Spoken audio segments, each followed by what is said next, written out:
नमस्कार दोस्तों, आज हम आपको भगवत गीता का सरल और प्रेरणादायक सार बताने जा रहे हैं। यह गीता का सार 18 अध्यायों पर आधारित है और हर अध्याय जीवन के किसी न किसी पहलू को छूता है। आइए शुरू करते हैं। अध्याय 1, अर्जुन का विषाद योग। जब अर्जुन युद्ध भूमि में खड़े होकर अपने रिश्तेदारों को सामने देखते हैं तो उनका मन कमजोर हो जाता है। वे सोचते हैं कि अपनों को मारना अधर्म है। अध्याय 2, सांख्य योग। श्री कृष्ण समझाते हैं कि आत्मा अमर है, शरीर तो नाशवान है। हमें अपने धर्म और कर्तव्य का पालन करना चाहिए बिना फल की चिंता किए। अध्याय 3, कर्म योग। कर्म करते रहो पर उसके फल की इच्छा मत करो, यही असली योग है। निष्काम कर्म ही जीवन का मूल है। अध्याय 4, ज्ञान योग। सच्चा ज्ञान वही है जिससे आत्मा और परमात्मा का भेद मिट जाए। सही ज्ञान से मोह खत्म होता है। अध्याय 5, संन्यास योग। सच्चा संन्यास कर्मों को त्यागना नहीं बल्कि उनके फलों से मोह छोड़ना है।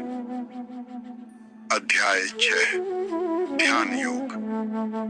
ध्यान यानी मन को एक जगह लगाना। ध्यान से शांति आती है और आत्मा का साक्षात्कार होता है।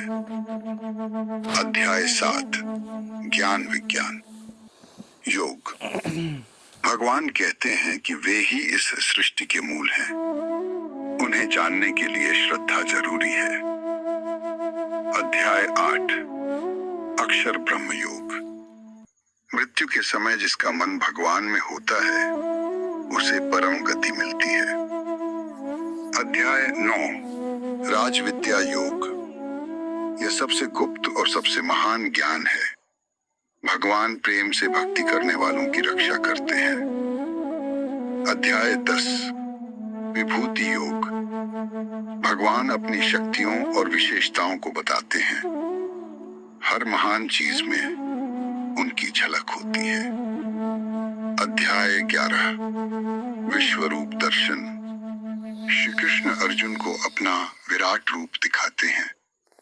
वह रूप इतना विशाल होता है कि अर्जुन डर जाते हैं और उन्हें ईश्वर मान लेते हैं। अध्याय 12, भक्ति योग। भगवान कहते हैं कि उन्हें प्रेम से भजने वाला सबसे प्रिय होता है। भक्ति सबसे सरल और सुंदर मार्ग है। अध्याय 13, क्षेत्र क्षेत्रज्ञ योग। शरीर को क्षेत्र और आत्मा को क्षेत्रज्ञ कहा गया है। आत्मा ही जानने योग्य तत्व है।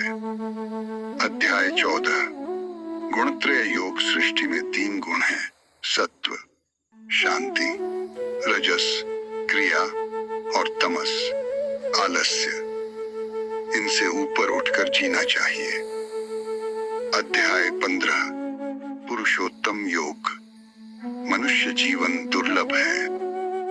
आत्मा को पहचानकर भगवान से जुड़ना ही लक्ष्य होना चाहिए।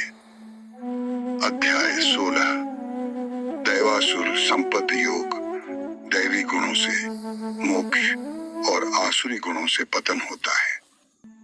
हमें हमेशा दयालु, सत्यवादी और विनम्र बनना चाहिए। अध्याय 17, श्रद्धात्रय योग। जैसी श्रद्धा वैसा जीवन। सात्विक श्रद्धा ही हमें ईश्वर के पास ले जाती है। अध्याय 18, मोक्ष संन्यास योग। मोक्ष का मतलब है मुक्ति। जो व्यक्ति फल की इच्छा छोड़े और कर्म भगवान को अर्पित करे वही मोक्ष प्राप्त करता है।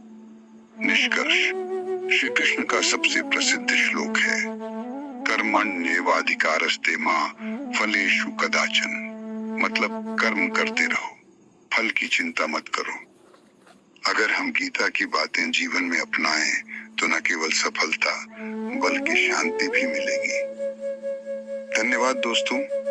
इस वीडियो को लाइक करें, शेयर करें और चैनल को सब्सक्राइब जरूर करें। अगली बार फिर मिलते हैं एक नए प्रेरणादायक विषय के साथ।